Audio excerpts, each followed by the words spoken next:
Muito boa tarde. Declaro aberta a sessão do Egrégio Órgão Especial, sem impugnação, aprovada a ata da sessão anterior. Na pauta, em primeiro lugar, gostaria de dar os parabéns e as boas-vindas à desembargadora Sueli Lopes Magalhães, que hoje toma assento como efetiva no órgão especial. Seja muito bem-vinda, desembargadora. Muito sucesso para Vossa Excelência. Obrigada, presidente. Obrigada a todos os colegas. É uma honra estar aqui. Eu acho que eu tinha até esquecido que eu tomava assento hoje, há tanto tempo que eu já estava esbulhando esse lugar. Então, muito obrigada a todos. Espero corresponder e auxiliar no que for preciso. Nós somos uma corte de excelência e isso muito me honra. Muito obrigada. Muito obrigado, desembargadora. Na pauta administrativa, processo CI 2022-0607-3264, minuto de resolução que dispõe sobre a alteração da redação da resolução TJ, órgão especial número 5, de 14 de março de 22. Aqui é uma proposta que vem da Igreja Segunda Vice-Presidência para prever a possibilidade do Ministério Público ofertar proposta de acordo ao custodiado nas audiências de custódia. Todos de acordo? Aprovada a unanimidade. Comunico aos senhores advogados que o número 5 está retirado de pauta. Relatora desembargadora Marília de Castro Neves Vieira, direta de constitucionalidade 60.89320, em que é representante do Procurador-Geral de Justiça do Estado do Rio de Janeiro, Procurador Dr. Pedro Elias Hertal Sanglar, representado o prefeito do município de Lajes do Moriaé e o presidente da Câmara Municipal de Lajes do Moriaé. Preferência regimental da desembargadora Leila Maria Rodrigues Pinto de Carvalho Albuquerque, direta de constitucionalidade 77.36193, em que é representante da Associação de Supermercados do Estado do Rio de Janeiro, ASERJ, doutora Ana Paula Almeida da Rosa, representado o prefeito do município do Rio de Janeiro, procurador Dr. Fábio Costelha de Carvalho. Tem.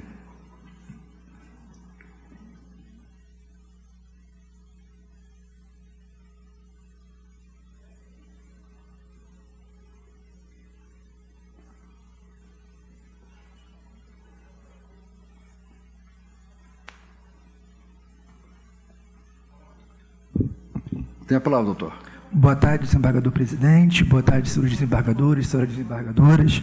Boa tarde aos colegas advogados que aqui nos ouvem. Trata-se de uma representação de inconstitucionalidade em face da Lei 6796 de 2020, que trata dos seguintes pontos. Vou me permitir ler o artigo 1º e 2º da norma. Artigo 1º. Ficam no âmbito do município do Rio de Janeiro os açougues, mercados, supermercados e ou estabelecimentos similares que comercializem carnes moídas e frios de qualquer espécie, proibidos de praticarem preço diferenciado do valor estipulado para a venda direta da peça ou pedaço do mesmo produto ou marca. E artigo 2º. Fica vedada qualquer espécie de cobrança ou acréscimo de preço no produto no ato de sua moedura ou do seu fatiamento. Pois bem, a representante, que é a Associação de Supermercados do Estado do Rio de Janeiro, tenta levar a inconstitucionalidade da norma, suscitando vários princípios que teriam sido violados, além da incompetência do município para editar a norma.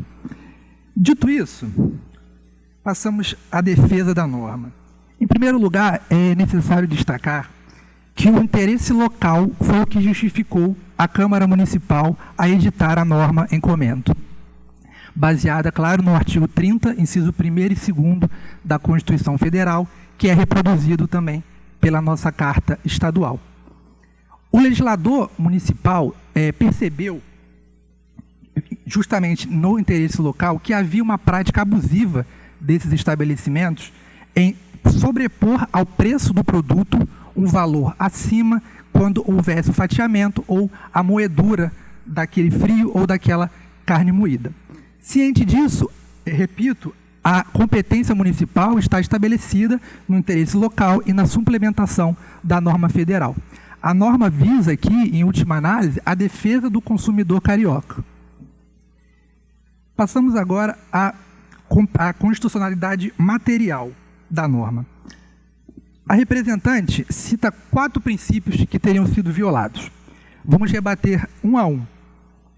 Primeiramente, cabe destacar aqui que o artigo 63 da Carta Estadual traz que o consumidor tem direito à proteção estatal que será feita, entre outras medidas fixadas em lei, através do desestímulo ao abuso na fixação de preço. Ora, é justamente o que a norma 6796 de 2020 tentou implementar no âmbito municipal. O primeiro princípio que a representante alega ter sido violado seria os princípios da propriedade privada, que na verdade é um direito, né? Direito à propriedade privada, e o princípio da livre concorrência. Com as devidas vênias, essa sustentação, essa mera ilação, não merece prosperar. E aqui, pelo brilhantismo, eu vou citar textualmente a ministra Carmen Lúcia, em seu voto na ADI 4512, abre aspas, o princípio da livre iniciativa não pode ser invocado para afastar regras de regulamentação de mercado, e aqui é o ponto que eu quero destacar, e também da defesa do consumidor. A tutela desses princípios, justamente, primeiramente, claro, o princípio do direito ao consumidor, a norma que trata do direito ao consumidor, deve ser, sim, compatibilizada com a livre iniciativa e com a propriedade privada. Entretanto, a norma, a Lei 6796, em nenhum momento ataca o núcleo do direito à propriedade e muito menos a livre concorrência. O segundo ponto aqui, que até nos chama a atenção, que a representante alega violação ao princípio da legalidade. Entretanto, aqui cabe reforçar que foi uma lei editada pela Câmara Municipal, seguindo todos os trâmites legais previstos tanto na Constituição Estadual quanto na Lei Orgânica do município, de modo que não consigo enxergar aqui como uma lei poderia violar o princípio da legalidade. E o terceiro ponto, o terceiro princípio trazido, seria o princípio da razoabilidade. E aqui, mais uma vez, me parece não prosperar a argumentação da representante. Se nós analisarmos o princípio da razoabilidade na sua tríplice dimensão, adequação, necessidade e proporcionalidade em sentido estrito, não haveria, pelo menos em meu juízo, qualquer violação. A norma é adequada para o fim que ela visa, justamente porque ela pretende garantir ao consumidor carioca o direito a um preço justo e não diferenciado pelo produto que ele irá comprar. A necessidade também aqui está respeitada, tendo que a norma foi a única medida possível ao legislador carioca para não permitir a violação ao direito do consumidor.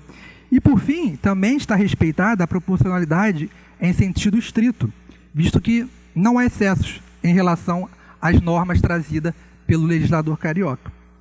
O último ponto, o último princípio aqui trazido pela representante seria uma suposta violação ao princípio da isonomia. Em suas palavras, somente os supermercados estariam sob a tutela da norma editada. Entretanto, o artigo 1º, que eu fiz questão de ler no começo da minha sustentação, justamente traz açougues, mercados, supermercados e/ou estabelecimentos similares, de modo que essa violação à isonomia não parece prosperar. Feito essa pequena sustentação, senhores, eu gostaria de novamente pedir a improcedência da representação de inconstitucionalidade com a manutenção da norma. Muito obrigado a todos. Muito obrigado, doutor. Com a palavra, a desembargadora relatora. Obrigada, presidente.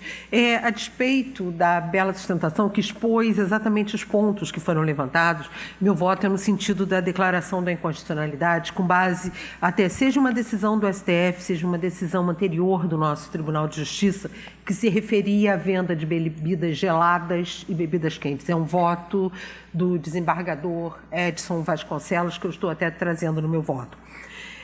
Impugnação à Lei 6796 de 2020, que regulamenta a comercialização de carne moída e frios fatiados e dá outras providências em açougues, mercados, supermercados e ou estabelecimentos similares. Competência concorrente da municipalidade para legislar sobre direito do consumidor, desde que em relação ao assunto de interesse local, o que não se afigura em caso. Data vênia da sustentação, e eu até trago uma decisão e algumas considerações sobre nesse sentido, que o parecer da Procuradoria de Justiça também foi no sentido da declaração da inconstitucionalidade. Embora os dispositivos não dispõem expressamente sobre a da competência concorrente do município, ela é aceita dentro do interesse local, mas a regulação de preços em produtos e estabelecimentos comerciais não pode ser considerada matéria de interesse local, e eu estou trazendo também o voto numa direta de inconstitucionalidade 38546, dígito 66, um voto do desembargador Reinaldo Pinto Alberto, em que ele coloca exatamente: sem o postulado fundamental da supremacia do interesse público sobre o privado, não pode o poder público municipal se imiscuir na administração de propriedade privada, violando os preceitos da livre iniciativa expressamente garantidos na Constituição. Afronta os princípios gerais da atividade econômica positivados nos artigos 5º, 214 e 215 da Constituição do Estado. Entendimento do órgão especial exarado no julgamento da ação direta de inconstitucionalidade 38234, dígito 22, no qual se referia a irregularidade da lei estadual que vedava a cobrança de preços diferenciados em bebidas quentes e geladas pelo mesmo segmento econômico. Então, com base nesses termos e transcrevendo essas declarações, e uma, inclusive, do ministro Barroso, que fala sobre a questão do número de horas de estacionamento, daí eu estou declarando a inconstitucionalidade da totalidade da lei. Assim como eu voto, presidente. Muito obrigado, desembargadora relatora, que julga procedente o pedido para declarar a inconstitucionalidade da lei. Haverá divergência? Resultado do julgamento: julgou-se procedente o pedido à unanimidade de votos. Obrigada, presidente. Peço licença para me retirar. Desembargadora Lila, muito obrigado pela sua participação. Obrigada. Boa tarde. Número 2 da pauta, ainda preferência regimental, agora do desembargador Fábio Dutra, na direta de inconstitucionalidade, número 50.617/32, em que é representante, se iniciou o Procurador-Geral do Estado do Rio de Janeiro, Procuradora doutora Renata Guimarães Soares Bechara, e representasse o presidente da Assembleia Legislativa do Estado do Rio de Janeiro, procurador doutor Sérgio Eduardo Léo Carneiro. E o 3 também é a direta de constitucionalidade 70.033/20, que é representante de Ordem dos Advogados do Brasil, seção do Estado do Rio de Janeiro, doutor Tiago Gomes Morani, e representado da Assembleia Legislativa do Estado do Rio de Janeiro, procurador do Denise Setsuko Okada Ahmed, também representante do senhor governador-geral, senhor governador do Estado do Rio de Janeiro, procurador Dr. Flávio de Araújo Williman. A doutora está pelo representante. Pelo representante do primeiro processo. Do primeiro processo. Excelentíssimo senhor desembargador presidente, excelentíssimos senhores desembargadores, senhor representante do Ministério Público. O assunto que é tratado nessa ação diz respeito ao limite para os pagamentos... Doutora, só um minuto, porque são 3 processos. Tem mais um, eu vou fazer o pregão dele também. Tá. Que é o 4 da pauta, direto de constitucionalidade 64.429/44, representante do Sindicato dos Policiais Civis do Estado do Rio de Janeiro, Dr. Carlos Henrique de Souza Júnior. Representante do governador do Estado do Rio de Janeiro, procurador Dr. Flávio de Araújo Williman. Pois não. Pode começar a sua citação. Não, só para esclarecer, então, que as 3 ações que vão ser julgadas têm um aspecto comum, que é o limite para o pagamento das obrigações de pequeno valor, de que trata o artigo 100, parágrafo 3º da Constituição do Estado. Nessa ação aqui, que foi representada, que é representante do Procurador-Geral do Estado, ela impugna o artigo 4º da Lei 7.781, que fixa o limite de 20 salários mínimos para as obrigações de pequeno valor e excepciona desse limite as obrigações de natureza alimentícia, para as quais ele estabelece o teto de 40 salários mínimos. Com relação a isso, cabe observar que a Lei 5.000, a lei que estabeleceu os juizados especiais no Estado do Rio de Janeiro, havia previsto um limite de 40 salários mínimos. Mas esse limite foi alterado por uma legislação de 2016, que voltou para o teto de 20 salários mínimos. E essa lei de 2016 é objeto de uma das ações dessas RIs que vão ser julgadas conjuntamente, que foi proposta pelo Sindicato dos Policiais Civis do Rio de Janeiro. Então, o que se tem em resumo? O limite de 20 salários mínimos e a exceção dos créditos de natureza alimentícia. E esse dispositivo, esse artigo 4º da Lei 7.781, ele é inconstitucional por 3 motivos, e de forma bem objetiva eu vou expor esses 3 motivos. O primeiro é que ele foi inserido por uma emenda parlamentar a um projeto de iniciativa do governador do Estado. Esse projeto de lei do governador do Estado, ele tinha por objeto a gestão e administração dos pagamentos do precatório pelo Estado, pelo Tribunal de Justiça e pela administração. É um projeto de lei de iniciativa exclusiva, privativa do governador do Estado. E a Assembleia inseriu esse artigo 4º em emenda para estabelecer essa exceção ao limite de obrigações de pequeno valor, as obrigações alimentícias. E, ao fazer isso, além de inserir um dispositivo que é alheio ao objeto da lei de iniciativa do governador, ele incrementa a despesa.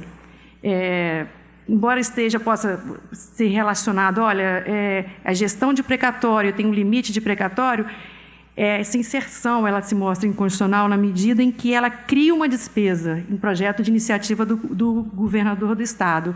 Então, além de ser uma matéria alheia ao projeto, ela aumenta a despesa, o que demonstra até que havia um conflito entre a gestão dos precatórios, que criou uma receita, que era a receita de valores que não eram resgatados pelo beneficiário, eram retornados para o fundo do Tribunal de Justiça para pagamento de outros precatórios, e assim a despesa ia sendo administrada de melhor forma ante a crise que o governo passava. Então, inserir um dispositivo que aumentou o limite do RPV, ele, além de ser uma matéria alheia, ele aumentou a despesa, o que viola o artigo 113 da Constituição do Estado, no sentido de que não se permite aumento de despesas nos projetos de iniciativa do governador do Estado. E tudo isso leva à violação do princípio da separação dos poderes previsto no artigo 7º da Constituição, na medida em que a Alerj inseriu um dispositivo que, em lei de iniciativa do governador do Estado. Essa violação decorre das outras 2 violações mencionadas. É por tudo isso que se espera que seja declarada a inconstitucionalidade do artigo 4º. Muito obrigado, Obrigada. doutora. Com a palavra, ministro. Doutor Procurador do Estado não está presente, né? Se inscreveu, mas... Pois não. Desembargador relator, com a palavra, então, por favor. Pois não, senhor presidente. Inicialmente, eu parabenizo também a desembargadora Sueli pela sua chegada efetivamente a este órgão especial.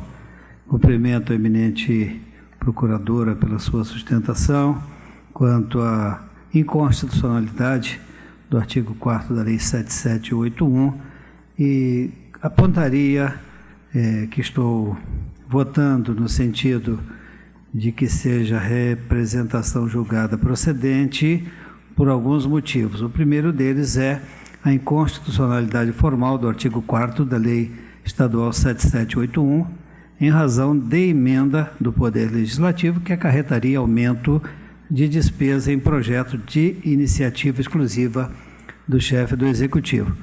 O segundo tópico pelo qual eu estaria votando nesse sentido seria a inconstitucionalidade material por violação ao direito de propriedade, artigo 9º da Constituição Estadual. Faço a digressão sobre as razões que me levaram a esse entendimento e alguns colegas, os colegas já tomaram conhecimento do voto.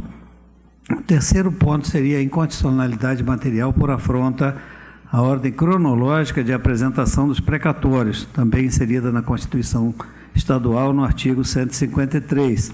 O quarto motivo seria a inconstitucionalidade material por violação aos princípios do contraditório, da ampla defesa e do devido processo legal, artigo 25 da Constituição do Estado.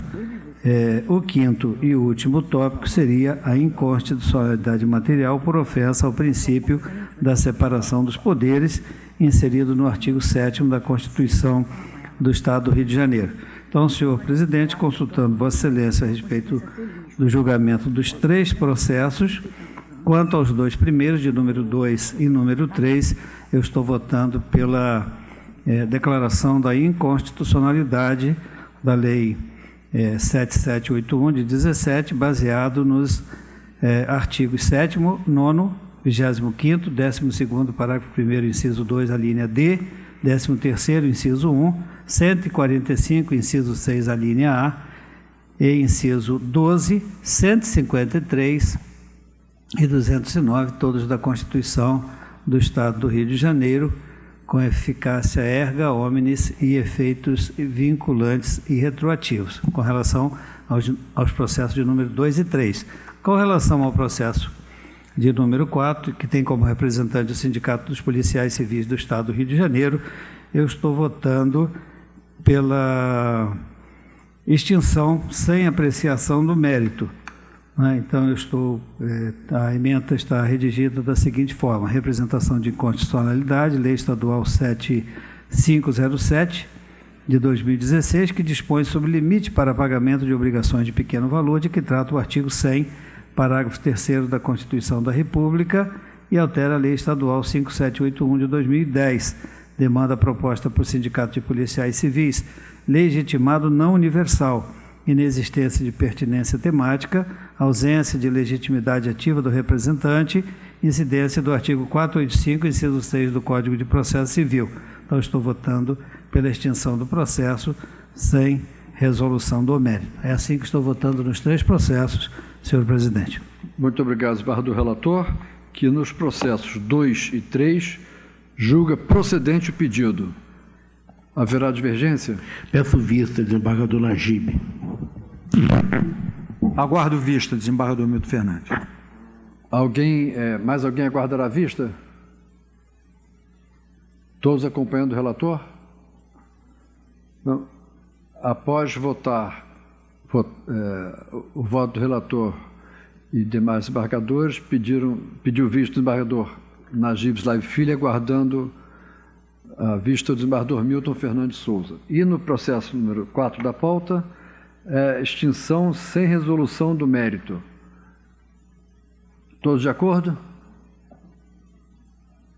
A unanimidade de votos, julgou-se extinto o processo sem resolução do mérito.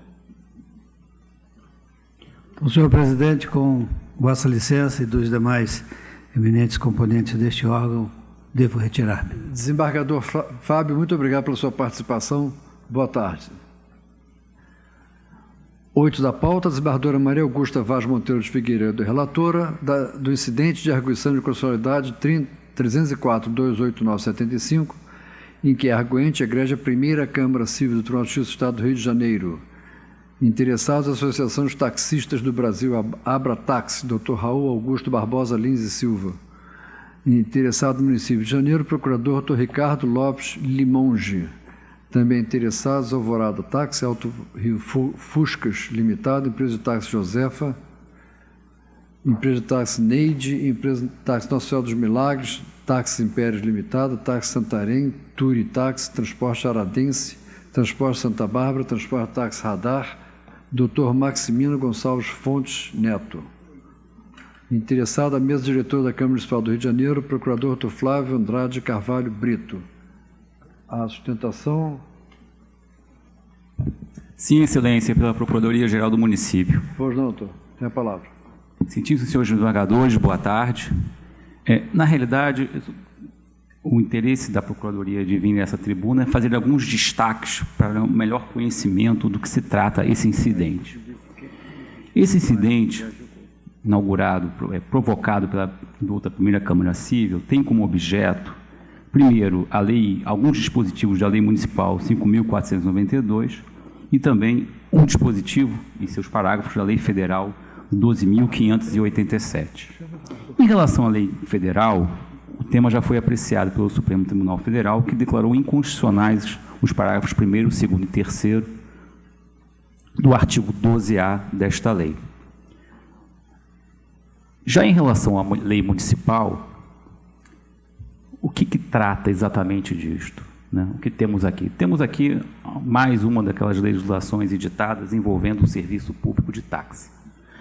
E, como se sabe, essas normas locais que tratam de táxi, comumente são sempre muito polêmicas, porque envolvem o interesse dos motoristas de táxi, das empresas de táxi, e sempre com bastante repercussão e ouvido na Câmara Municipal.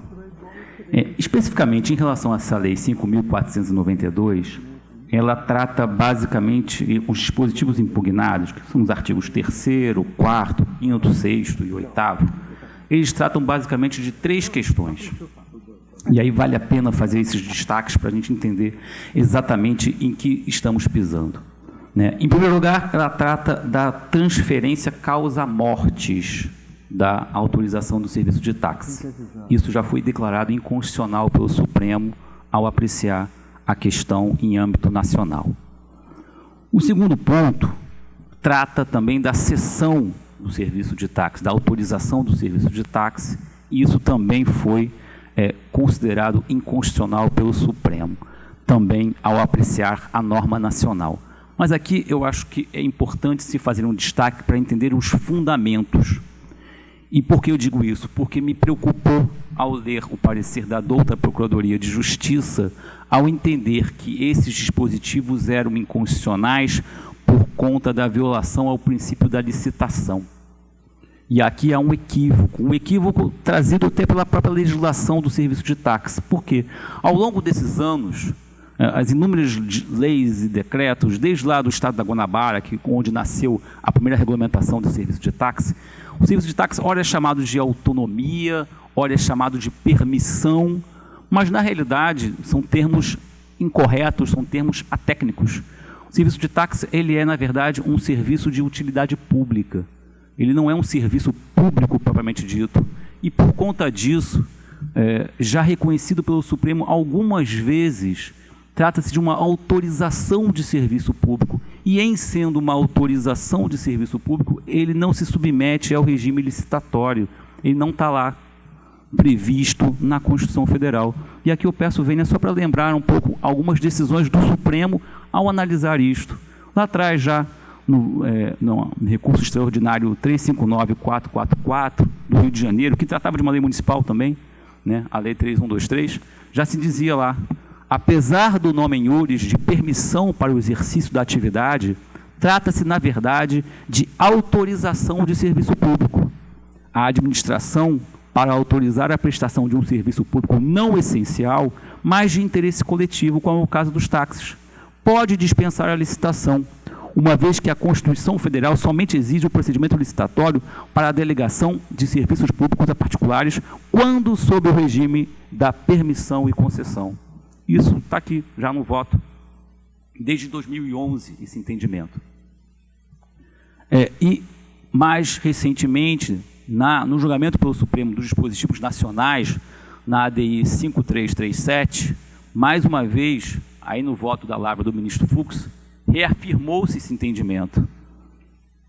Diz o ministro: mesmo quando inaplicável a regra constitucional da licitação, como no caso concreto, em que se cuida de consentimento de polícia necessário à execução de atividade econômica em sentido estrito, incidem os imperativos da impessoalidade, moralidade, publicidade, economia e eficiência.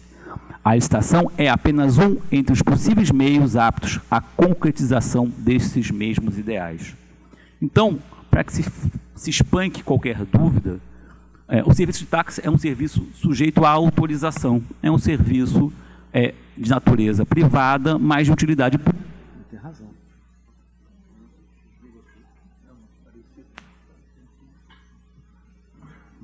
Alô? E por conta disso, submetido ao poder de polícia municipal, daí porque há a sua regulamentação, há a sua normatização e a necessidade de autorização. Embora a lei, às vezes, chame de permissão, se chame vulgarmente de autonomia, nós estamos falando de uma autorização de serviço público.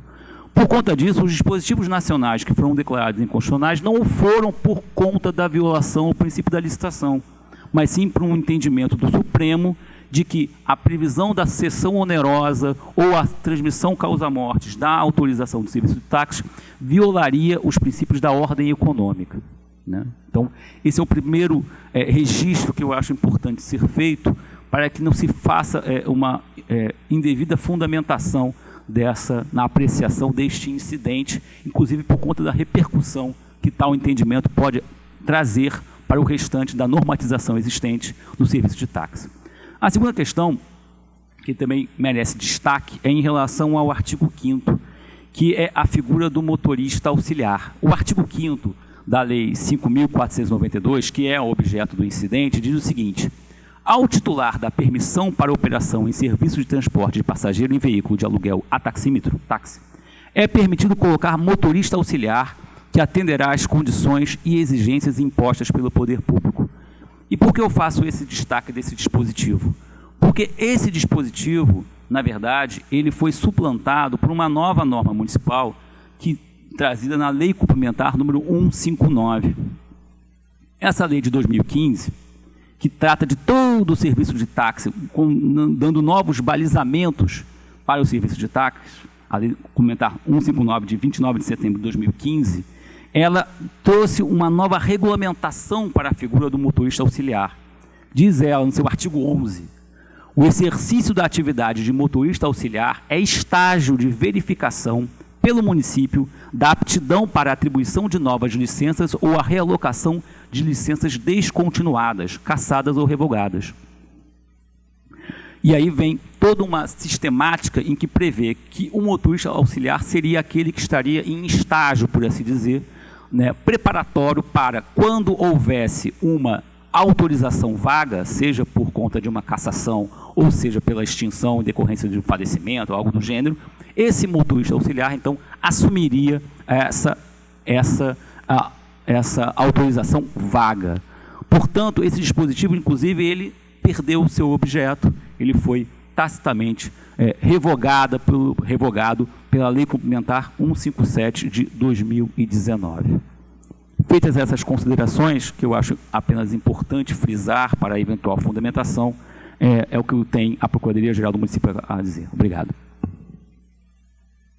Muito obrigado, doutor. Com a palavra, ministra vereadora relatora. Pois não.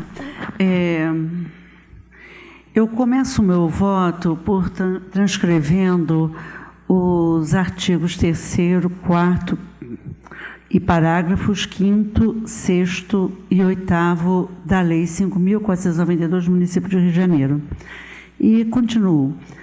Merece transcrição ainda o artigo 27 da Lei Federal 12.865 de 2013, que alterou a redação do artigo 12 e acrescentou o artigo 12A, parágrafos 1º, 2º e 3º da Lei Federal 12.587 de 2012, que institui as diretrizes da Política Nacional de Mobilidade Urbana.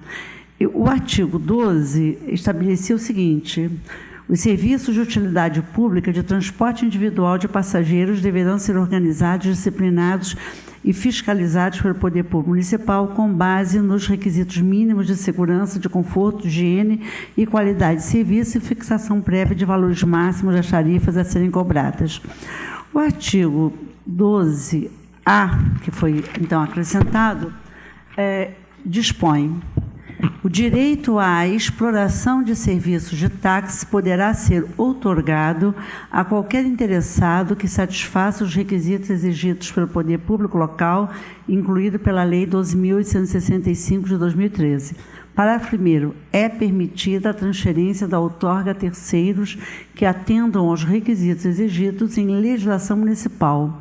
Parágrafo 2º. Em caso de falecimento do outorgado, o direito à exploração do serviço será transferido a seus sucessores legítimos nos termos dos artigos 1129 e seguintes do título 3, livro 5, da parte especial da Lei 10.416 de 2002.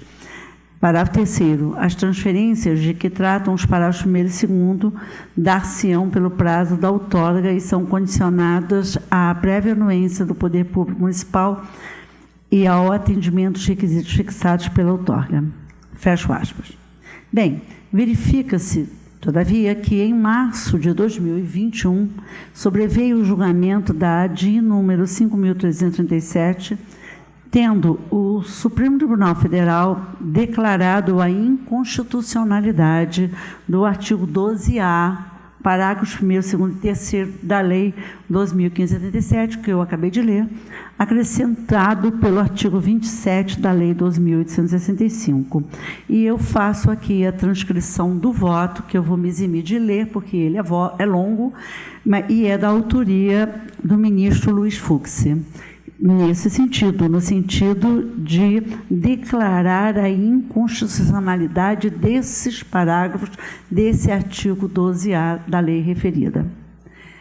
Sendo assim, a questão relativa aos dispositivos legais que permitem a transferência inter vivos e causa-mortes da outorga do serviço de táxi já foi decidida no âmbito da Corte Suprema, restando assentada a sua inconstitucionalidade.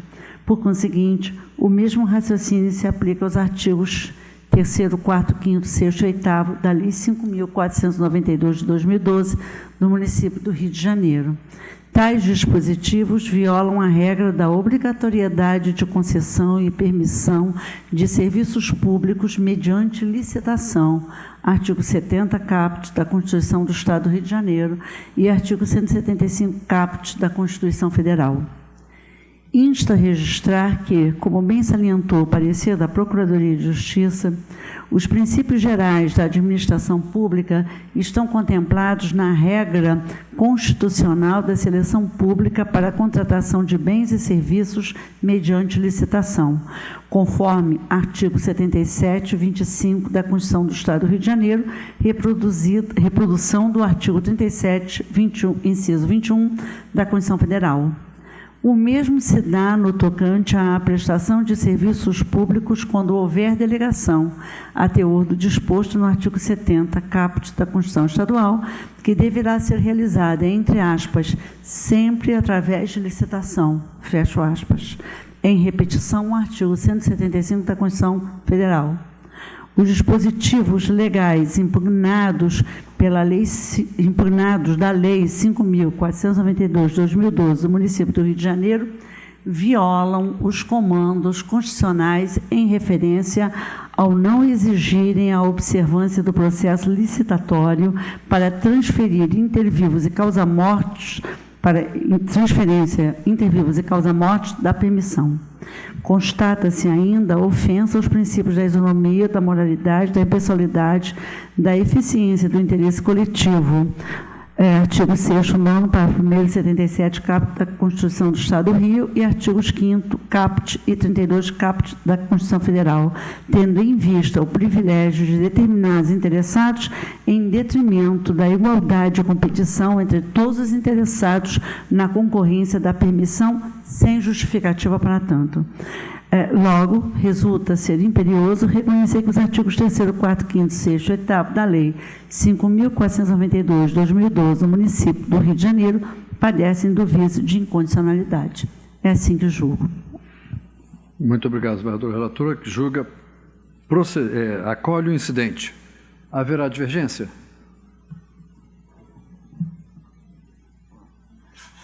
Resultado do julgamento, acolheu-se o incidente à unanimidade de votos. 13 da pauta, desembargadora Maria Helena Pinto Machado, relatora do mandado de segurança 44987-87, em que são impetrantes Paulo Roberto de Almeida Sabdim, Sandro Melo Sabdim, Dr. Felipe Moutinho Lopes. Impetrasse o desembargador Corregedor-Geral da Justiça do Estado do Rio de Janeiro, procurador doutor Alice Bernardo Voronov.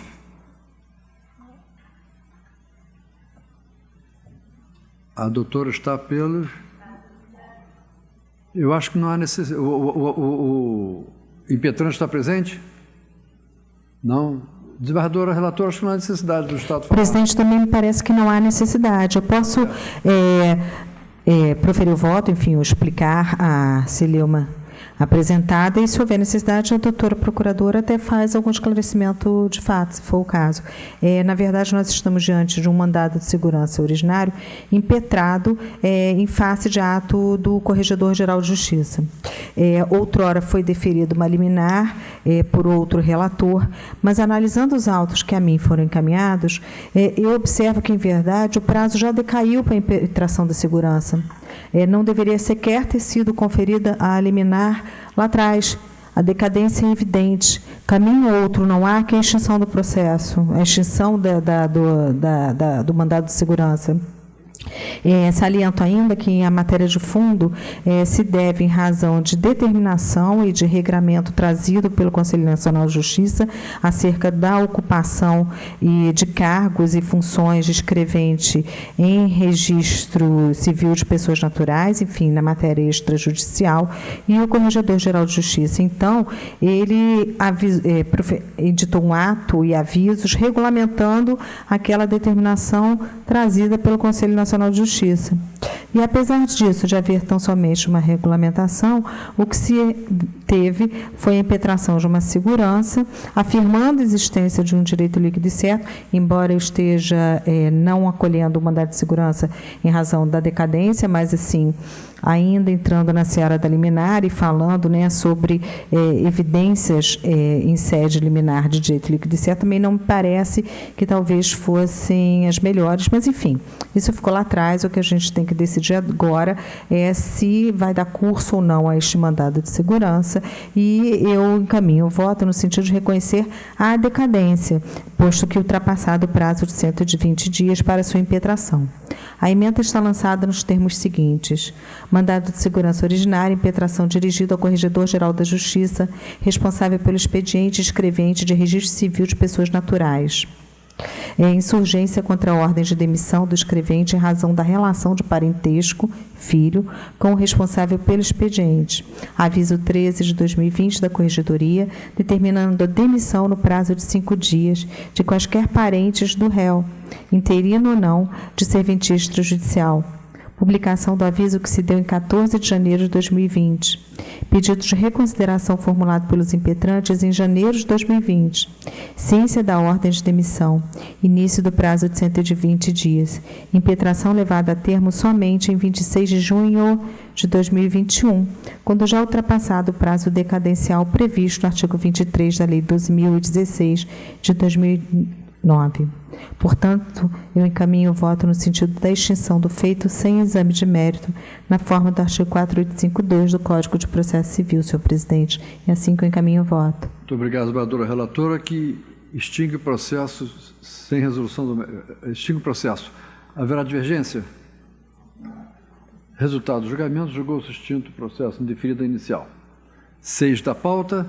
Desembargadora Maria Inês da Penha Gaspar é a relatora da direta de consolidade 89.819.11, em que é representante do Procurador-Geral do Estado do Rio de Janeiro, Procurador Dr. Flávio Lessa Beraldo Magalhães.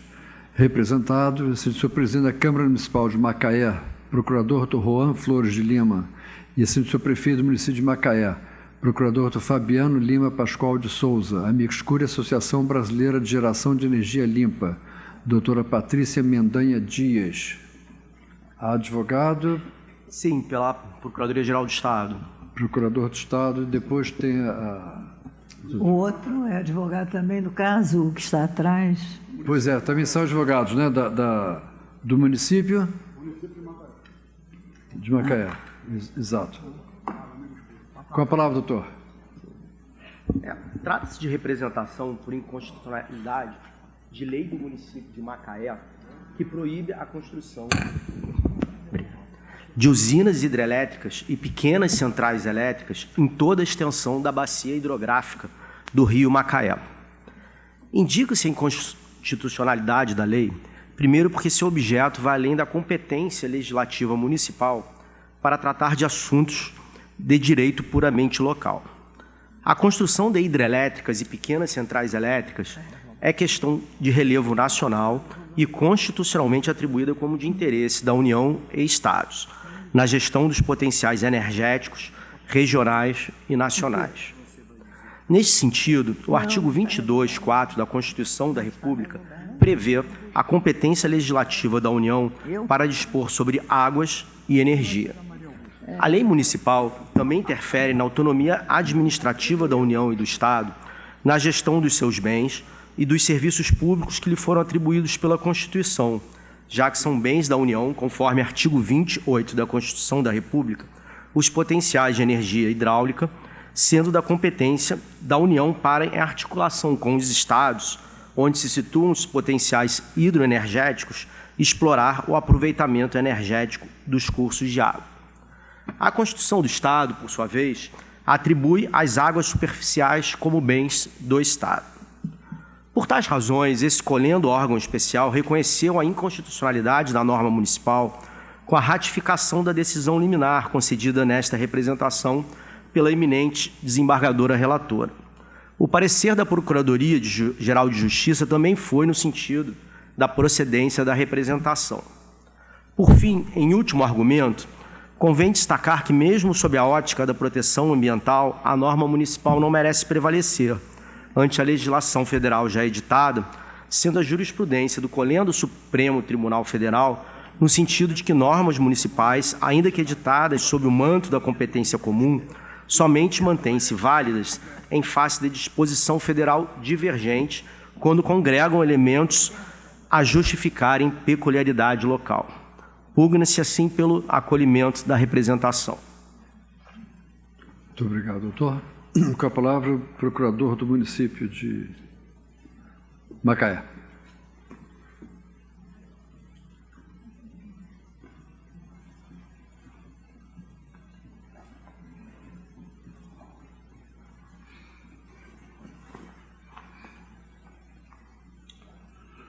Boa tarde, Excelência. Boa tarde a todos, meus colegas presentes. Excelência, de início, só para esclarecer, diversos que foi colocado pelo meu procurador também aqui do Estado, embora do município, a Lei 4708/2020 de Macaé, ela não está legislando sobre toda a extensão do Rio Macaé, até porque não teria competência para fazer isso. Ela está fazendo só em relação ao rio no que diz respeito ao território do município de Macaé, somente nesse aspecto diverso que foi colocado aqui na tribuna pelo meu colega. E é importante deixar claro que a extensão do rio, que embora tenha o nome de Macaé, passa para a nossa cidade, ela representa 82% da sua territorialidade no município. Óbvio, os 18% não diz respeito ao município de Macaé, e sim a outros. Vamos falar aqui de Rio das Ostras, Friburgo, mas e sim a 82%. Então, a lei de Macaé, que é uma lei muito curta, é o artigo 1º da lei, diz assim: fica proibida a construção de usinas elétricas e pequenas centrais elétricas em toda a extensão da bacia hidrográfica do Rio de Macaé, no município de Macaé, somente no município, o que representa 82% da sua extensão. Excelência, o pano de fundo aqui é em relação à competência, como já foi também colocado aqui pelo colega, e até nesse sentido também foi o voto da desembargadora ratificado pelo Pleno e, consequentemente, também vai na mesma linha o parecer da outra Procuradoria. Sobre essa questão da competência, eu trago aqui, Excelência, a repercussão geral 145 do STF, que diz exatamente nesse sentido: o município é competente para legislar sobre o meio ambiente com a União e o Estado no limite do seu interesse local. O interesse local aqui, mais uma vez eu destaco, 82% do Rio passa dentro do município de Macaé.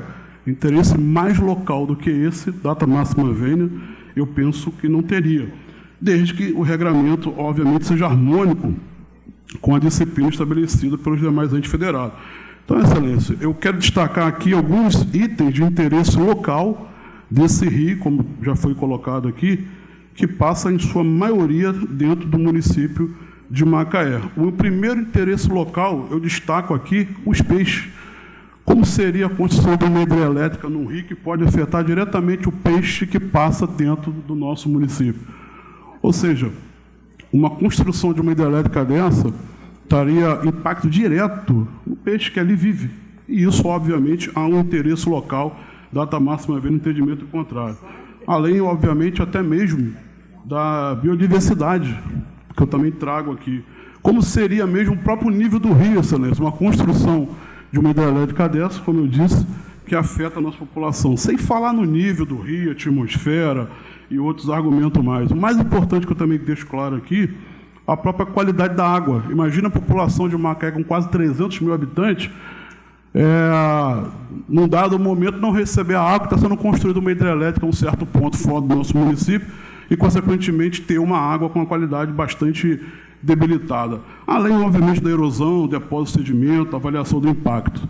Então, Excelência, além do que já foi colocado aqui na nossa manifestação, e o objetivo aqui é trazer os pontos centrais, porque Vossa Excelência já estudaram e já, obviamente, entende bem a questão, o nosso ponto de vista aqui é no que diz respeito, data máxima vendo que foi colocado pelo meu colega e até pela Procuradoria, a competência. A competência há, no nosso humilde entendimento, pelo município de Macaé, em si, legislar como fez lá em 2020, com a edição da Lei 4708/2020, no Rio, em que 82% da sua extensão passa dentro da cidade de Macaé. Somente 18% atinge outros municípios. O interesse local está demonstrado pela vasta colocação feita aqui da tribuna pelo colega que vos fala, em relação a itens que, obviamente, se forem esbulhados por uma eventual construção de uma hidrelétrica, ou até mesmo um pequeno engenho em outro município, vai sim atingir a nossa população e, consequentemente, ao interesse local. Então, Excelência, já encaminhando para o fim, com essas razões, data máxima vênia, a douta Procuradoria-Geral do Estado, o parecer até mesmo da nossa Procuradoria de Justiça, nós pedimos aqui encarecidamente a manutenção da legislação municipal 4708/2020 para os argumentos apresentados. Muito obrigado, doutor. Com a palavra, doutor advogado Domingos Cury.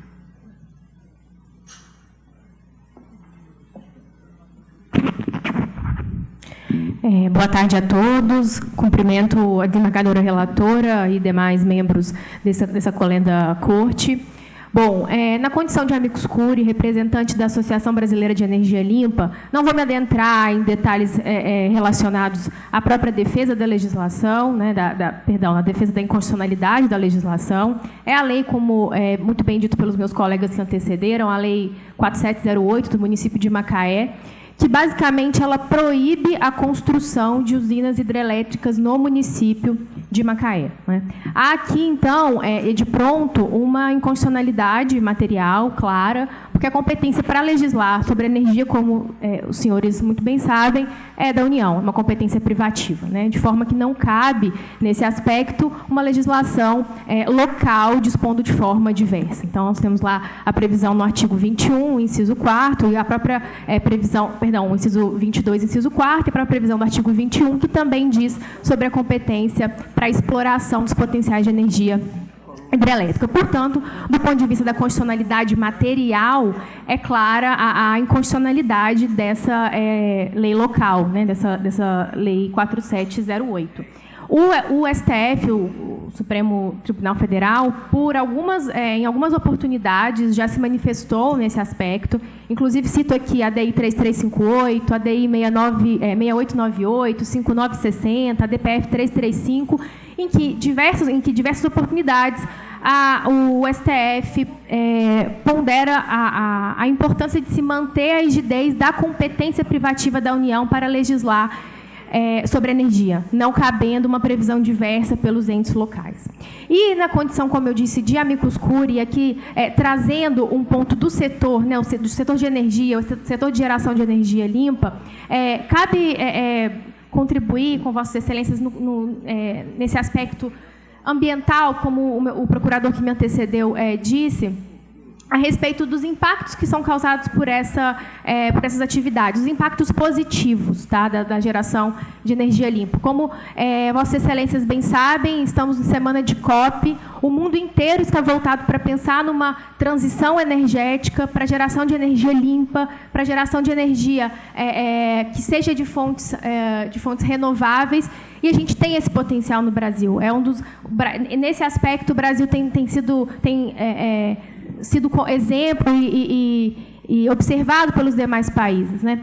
Especificamente em relação às pequenas centrais hidrelétricas e às usinas hidrelétricas, nós temos uma geração, pesquisas mostram de 5 vezes mais empregos diretos e indiretos nos locais em que essas atividades são exercidas do que outras fontes alternativas. Existe uma geração de receita, a maior geração de receita de fontes energéticas no Brasil é entre 18% e 35% maior do que outras fontes, né? Existem estudos também que comprovam que nesses locais em que há geração de energia limpa, especialmente PCHs e CGHs, que são essas usinas pequenas centrais de geração de energia hidrelétrica, há uma melhora expressiva nos índices de desenvolvimento econômico daquela região, né? Então, toda essa questão, e aí, enquanto, novamente, representante desse setor, do setor de geração de energia limpa, cabe pontuar aqui que, de fato, é uma atividade importante para a matriz elétrica nacional, para a matriz energética, que essas atividades sejam mantidas. Uma das razões pelas quais a competência para legislar sobre tal é da União, uma competência privativa da União, né? E sem me alongar demais nesse aspecto, cabe destacar aqui também que, se de fato há uma intenção de exercer a competência local do município para controle dessas atividades, o município possui instrumentos para tanto, né? A própria legislação federal, a Lei Complementar 140, a Política Nacional de Meio Ambiente, as resoluções CONAMA 01 de 86, 237 de 97, elas prevêem instrumentos que o município pode utilizar para controle dessas atividades. Ele tem a competência, por exemplo, para a emissão da declaração de conformidade, da certidão de conformidade, né? Existem os instrumentos próprios para isso. O que essa lei não trouxe é justamente uma forma de controle e monitoramento da atividade. A lei, ela estabelece uma vedação geral e restrita da construção de usinas hidrelétricas no leito do rio municipal, né? Então, é sim, de fato, uma previsão contrária aos dispositivos constitucionais, que já me referi aqui, os colegas que me antecederam também disseram, que é privativamente da União, uma competência privativa da União. Portanto, Excelências, na condição de amicus curiae, representante da Associação Brasileira de Energia Limpa, trazendo esses esclarecimentos, inclusive a respeito da defesa do setor, a defesa do setor de energia limpa, elétrica, a Abragel, ela pugna pela declaração de inconstitucionalidade da Lei 4708 do município de Macaé, por invasão da competência privativa da União para legislar sobre energia. Agradeço, uma boa tarde a todos. Muito obrigado, doutora. Com a palavra, a ministra Embargadora Relatora. Bom, a Lei 4708/2020 dispõe sobre a proibição de construção de usinas hidrelétricas e pequenas centrais elétricas em toda a extensão da bacia hidrográfica do Rio Macaé, no município de Macaé, no estado do Rio de Janeiro. Há uma preliminar de incompetência dessa Corte que eu estou rejeitando, porque nós somos os competentes para apreciar a ação direta de inconstitucionalidade. A lei municipal, ora impugnada, interfere diretamente nas regras relacionadas à determinação de localização de usinas hidrelétricas, tendo a Câmara Municipal disciplinado matéria relativa a bem da União, potenciais de energia hidráulica, e relativa à gestão de recursos hídricos, que também compete à União legislar privativamente, além de legislar sobre água, bem do Estado, e sobre exploração dos serviços e instalações de energia elétrica e o aproveitamento energético dos cursos de água, este em articulação da União com os Estados-membros, onde se situam os potenciais hidroenergéticos, acabando por invadir tema de competência exclusiva destes, de modo a caracterizar a existência de inconstitucionalidade formal por vício de competência legislativa, além de ensejar também a existência de vício de inconstitucionalidade material insanável ao legislar sobre bem estadual. O legislador constituinte, que optou nitidamente por priorizar a prestação de serviços de energia elétrica e de aproveitamento energético dos cursos de água e de exploração dos potenciais de energia hidráulica em detrimento de eventuais interesses dos munícipes ou da administração pública local, ao prever a competência legislativa privativa da União sobre a matéria, observando-se já se encontrar a questão também regulamentada pela Lei Federal 9433, de 97, pelo Decreto Federal de 34, que é o Código de Águas, não se vislumbrando assim a existência de qualquer peculiaridade local, não são os peixes, não é o fato do rio só ser Macaé, o pedaço do rio que atravessa Macaé, então não há nenhuma peculiaridade local capaz de afastar a incidência da norma geral prevista na legislação supra-referida sobre o tema, na forma do artigo 358, inciso 1º da Constituição Estadual. Tampouco qualquer suplementação válida da legislação federal ou estadual, segundo a dicção do artigo 358, segundo da mesma Constituição. Precedentes do Supremo Tribunal Federal há vários, então estou julgando, acolhendo a ação direta para declarar a inconstitucionalidade da Lei 4708/2020 do município de Macaé, como voto. rejeitando a preliminar e julgando procedente a representação e declarando a inconstitucionalidade. Muito obrigado, desembargadora relatora, que julga procedente o pedido. Haverá divergência? Resultado do julgamento, julgou-se procedente o pedido. 7 da pauta, desembargadora Maria Augusta Vaz Monteiro de Figueiredo, relatora da direta de inconstitucionalidade 44.276/19, em que é representante se o Procurador-Geral de Justiça do Estado do Rio de Janeiro, Dr. Pedro Elias Hertal Sanglar, o procurador. Representante o prefeito do município de Seropédica, procurador Dr. Luiz Fernando Alves Evangelista. E sendo o senhor presidente da Câmara Municipal de Seropédica, procurador Dr. Marcelo Moraes Espírito Santo Ribeiro. Doutor Pedro. O Ministério gostaria de fazer outra palavra, senhor presidente. Pois não. Se for necessário. Boa tarde a todos. Excelentíssimo senhor presidente, excelentíssima relatora, demais embargadores, componentes secretos colegiado. Inicialmente, o Ministério gostaria de saudar a desembargadora Sueli, dando boas-vindas ao ingresso como titular desse secreto colegiado. Trata-se inicialmente de uma RI do Procurador-Geral de Justiça quanto a artigos de uma lei de seropédica 5.662 de 2015, que criava, na época, 950 cargos em comissão na estrutura da prefeitura local. Mas a inicial foi aditada porque, digamos, quase que aos 45 do segundo tempo, para usar uma expressão do futebol, houve a edição de uma nova lei que, na verdade, repete as inconstitucionalidades da primeira lei, só diminuindo, em grau mínimo, a quantidade de cargos em comissões criadas. De 950, essa nova lei, cria 907 cargos, dentre eles subprocuradores gerais, procuradores municipais.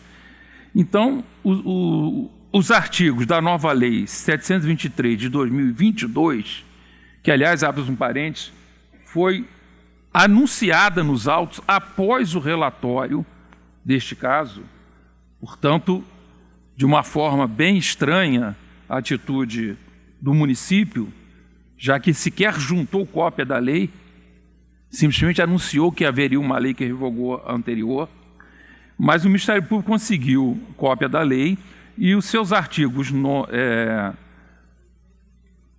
5º e 7º, que criam esses cargos, são todos inconstitucionais por violação aos artigos 77, incisos 2 e 8º, 3, 4 e 5 da Constituição Estadual.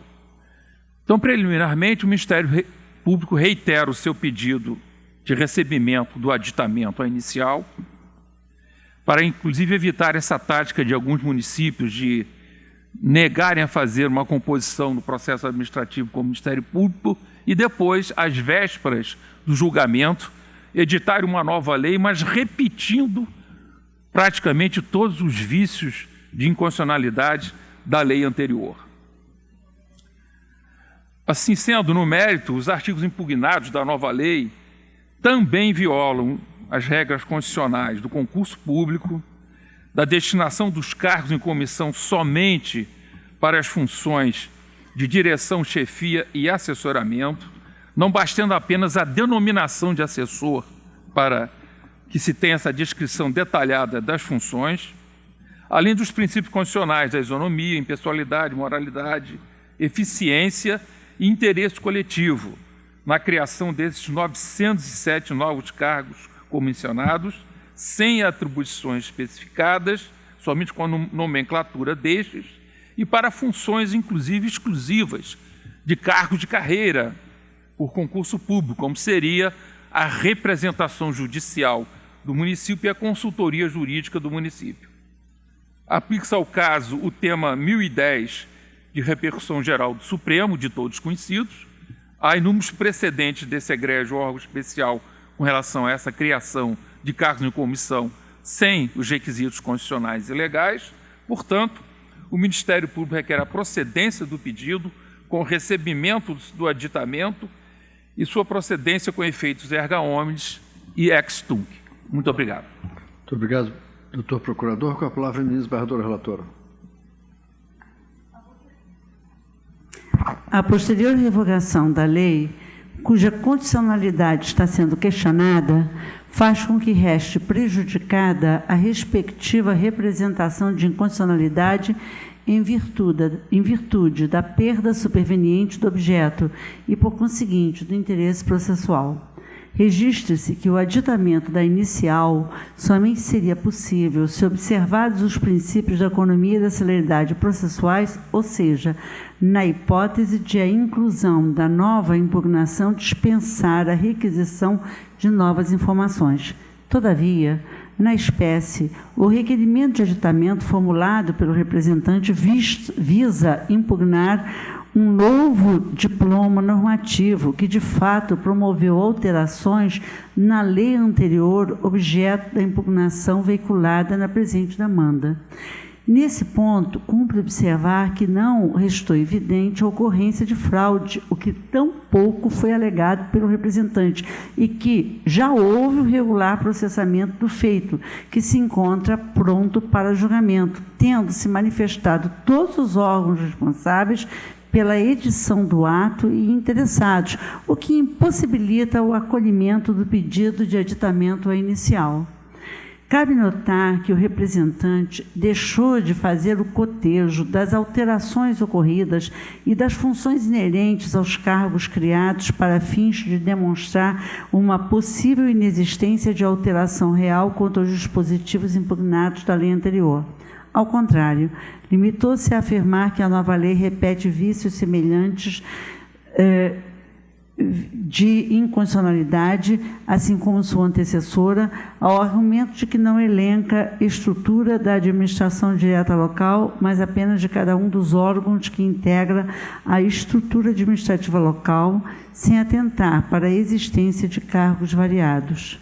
Ao atacar dispositivos legais de novo complexo normativo e ventilar novos argumentos e fundamentos, fica claro que a análise para apreciação da constitucionalidade da lei superveniente dependerá de novas informações, como se fosse uma nova ação, pelo que inviável o aditamento pretendido. Sendo assim, verifica-se que houve a revogação da lei impugnada, o que acarretou a perda superveniente do objeto e, consequentemente, do interesse de agir, não havendo mais utilidade e necessidade na emissão da prestação jurisdicional pretendida. Diante disso, impõe-se a extinção da presente representação de inconstitucionalidade sem resolução do mérito, nos termos do artigo 475, inciso 6 do CPC. Neste sentido, veja-se a jurisprudência deste Tribunal de Justiça. E eu trago aqui à colação um voto de 2018 da relatoria do desembargador Heleno Pereira Nunes, deste órgão especial, em que ele ataca exatamente esta questão. Está assim redigido: direta de inconstitucionalidade, artigo 5º, inciso 1, anexo 4 da Lei 553, de 20 de julho de 2015, do município de Porto Real. Revogação posterior pelo artigo 5º da Lei 621/18. Perda do objeto, extinção da ação. 1. O Procurador-Geral de Justiça do Estado do Rio de Janeiro propôs a representação por inconstitucionalidade, questionando a condicionalidade do artigo 5º, inciso 1 da Lei 553/15, que cria cargos de livre provimento em comissão, bem como arrastamento do anexo 4 do referido diploma legal. 2. Tal norma foi revogada posteriormente pelo artigo 5º da Lei 621 de 2018. 3. Impossibilidade, na hipótese de se acatar o pedido de aditamento inicial no estágio em que se encontra o feito, depois de todo o processamento previsto no regimento interno deste tribunal, pronto para julgamento. 4. Constata-se, pois, a perda do objeto da presente ação. 5. Extinção do processo em resolução do mérito com os artigos 435.6 e 493 do Código de Processo Civil. Então, no mesmo sentido deste acórdão do órgão especial que eu acabo de ler, eu estou, portanto, extinguindo o processo sem resolução do mérito. Muito obrigado, desembargadora relatora, que extingue o feito sem resolução do mérito. Haverá divergência? Resultado do julgamento: extinto o feito sem resolução do mérito, unanimidade de votos. Desembargador Edson.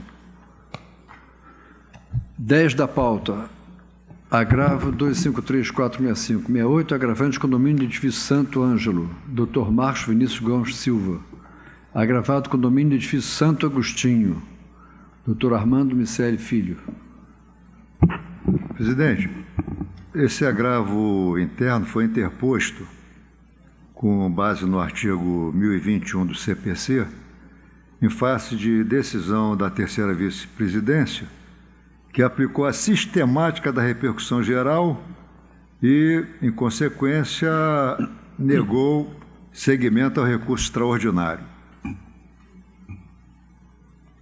Na verdade, o recurso, eu estou encaminhando o voto no sentido de negar provimento, porque houve aqui, no caso, o adequado entendimento da conformidade ao tema 660 do Supremo Tribunal Federal, que reconheceu que não há repercussão geral a justificar o cabimento do recurso extraordinário nas hipóteses de violação aos princípios do contraditório, da ampla defesa, dos limites da coisa julgada e do devido processo legal. Por essa razão, presidente, a decisão impugnada deve ser mantida. Eu estou, portanto, repetindo, negando o provimento ao recurso. Muito obrigado, desembargador relator. Que nega provimento do recurso, haverá divergência? Negou-se provimento unânime. 11 da pauta, agravo 269.264.20, agravantes Ana Cristina Pérez Ribeiro, Isabela Pérez, doutora Eunice Porchat Seco Favirê. Agravado Estado do Rio de Janeiro. Presidente, esse agravo interno foi interposto também de decisão da terceira vice-presidência, que aplicou a sistemática da repercussão geral e com base agora nos temas 339, 660 e 1014 do Supremo Tribunal Federal, negou seguimento ao recurso extraordinário. Aqui, com o devido respeito, eu considero correta a aplicação dessas teses fixadas pelo Supremo Tribunal Federal. O tema 339 é relacionado à obrigatoriedade da fundamentação das decisões judiciais e o tema 660 é relativo à violação dos princípios do contraditório, da ampla defesa, quando o julgamento da causa depender de prévia análise da adequada aplicação das normas infraconstitucionais. Extensão do entendimento ao princípio do devido processo legal e aos limites da coisa julgada. O Egrégio Supremo Tribunal Federal afastou a existência de repercussão geral, sustentando ser infraconstitucional a controvérsia relativa à base de cálculo aplicada ao imposto sobre transmissão, causa-mortes e doações de quaisquer bens ou direitos, o conhecido ITCMD, fundada na interpretação da legislação local, no Código Tributário Nacional e no princípio da legalidade.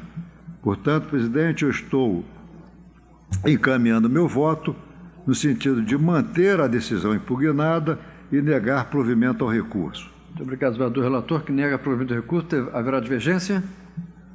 Negou-se provimento unânime. E o 12 da pauta, agravo 45.911.81, agravante Centro Educacional de Oliveira Melo Limitado, Dr. Martim Inácio Lopes Silva. Agravado Matheus Baltar Salgueiro, representando sua mãe Michele Moreira Baltar.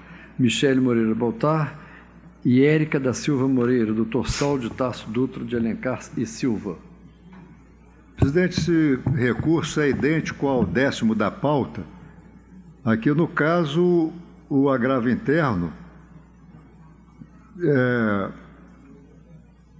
aplicou a sistemática da repercussão geral e, com base no mencionado tema 660 do Supremo, negou seguimento ao recurso extraordinário. Foi esse tema, como eu mencionei anteriormente, ele diz respeito à infração aos princípios do contraditório, da ampla defesa do devido processo legal.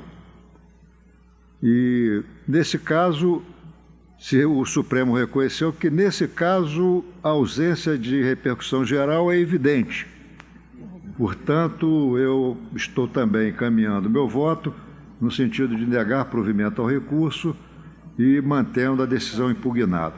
Muito obrigado, desembargador relator, que nega provimento ao recurso. Haverá divergência? Negou o provimento unânime. 9 da pauta, eu sou relator do agravo 21.549.38, em que agravante Estado do Rio de Janeiro e agravado União dos Professores Públicos no Estado Sindicato. Doutora Flávia Souza e Silva. É mais um daqueles casos que o Estado requer a prescrição intercorrente. Eu digo que não há prescrição porque o prazo somente começa a correr a partir de quando está definido o valor do crédito. E, a partir de então, não se passaram mais de 5 anos. Além disso, ele impugna porque na decisão por mim proferida não há referência a desconto previdenciário, quando, na verdade, é absolutamente desnecessário. Também juros e correção monetária. Nem há interesse nesse ponto dele, porque nós atendemos exatamente ao que pediu o Estado na sua impugnação. Não há interesse, porque toda decisão automaticamente já é debitado o desconto previdenciário. Então, eu estou negando provimento ao recurso. Haverá divergência? Resultado, negou o provimento unânime. Peço aos senhores desembargadores para falta a votação nos números 60 e 61 da pauta. Passo a palavra que pediu a desembargadora Sueli Lopes Magalhães. Tem a palavra. Obrigada, presidente. Serão momentos muito breves. Eu hoje fui surpreendida por estar aqui no lugar de Elizabeth Filizola Assunção. Fui surpreendida porque, como o aniversário dela será no dia 12, eu desconhecia que hoje, dia 7, sairia publicado, não tive acesso ao site do tribunal e entrei nesse órgão especial já efetiva. O que eu queria dizer, já que a Elizabeth não quis estar presente conosco, ou não pôde estar presente conosco, não sei quais os motivos, é que nós do órgão especial pudéssemos encaminhar a ela uma homenagem. Uma homenagem só com palavras, com nossos cardíacos, porque ela foi uma colega e ela será sempre uma colega muito especial. Para mim, ela significa uma irmandade. Eu a conheço há 35 anos, fomos unidas sempre nas alegrias, nas tristezas das nossas vidas, inclusive particulares. Então, eu estou me despedindo aqui do órgão especial de uma irmã. E eu não poderia assumir o lugar dela, com muita honra estou fazendo isso, sem dizer a Elizabeth da saudade que ela deixará nesse tribunal, por ser ela a pessoa que é, por ter deixado esse legado de sabedoria e de ciência que ela deixou, com certeza, dentro de nós, dentro dos nossos assentos de decisões do órgão especial, das câmaras às quais ela presidiu ou compôs. Então, eu não queria deixar o órgão especial hoje, sabedora de que estou ingressando nele, no lugar de Elizabeth Filizola Assunção, sem dizer a ela da alegria e da tristeza. Eu sei que ela se retira por uma imposição legal, mas vai deixar muita saudade, presidente. Então, eu queria dizer isso em nome do próprio tribunal, assim como falei com Vossa Excelência, que seria, já que ela não foi recepcionada aqui porque não quis, eu sei, porque não pôde, que eu estivesse à frente dessa homenagem. A homenagem à minha irmã Elizabeth Filizola Assunção, em nome de todo o órgão especial, a quem eu endereço o nosso carinho, a nossa gratidão pelo ser que ela representa, pela grande julgadora que ela foi. Muito obrigada. Agradeço à desembargadora Sueli as palavras que realmente refletem, eu tenho certeza, a ideia dessa corte. A desembargadora Elizabeth Filizola sempre se pautou pela excelência dos seus julgamentos, pela lhaneza de trato, pela educação, pela qualidade técnica, jurídica que ela sempre demonstrou. Muito obrigado, desembargadora Sueli. Desembargador Najib. Senhor presidente, pela ordem, pelas palavras de Vossa Excelência, pelas palavras da desembargadora Sueli, não seria o caso de conceder à nossa querida juíza que está agora se aposentando, depois de 40 anos de serviço, a medalha de honra ao mérito, instituída 10, 15 anos atrás? Ela pediu para não receber a medalha aqui. Não, ela vai receber a medalha no meu gabinete. Então já está certo. Apenas ela pediu para não receber. fica muito emocionada em estar aqui numa despedida. Então, ela preferiu que não fosse assim, que fosse uma coisa mais Então, Vossa Excelência reservada. vai providenciar. Obrigado. Sem dúvida, sem dúvida. Aí, vamos mandar um ofício para ela, desembargadora Sueli. Vamos então mandar um ofício para ela com as palavras de Vossa Excelência e da Corte. Obrigada, agradeço. Homenageando. Agradeço. Sem mais, declaro encerrada a sessão. Agradeço a presença de todos. Muito obrigado. Boa tarde.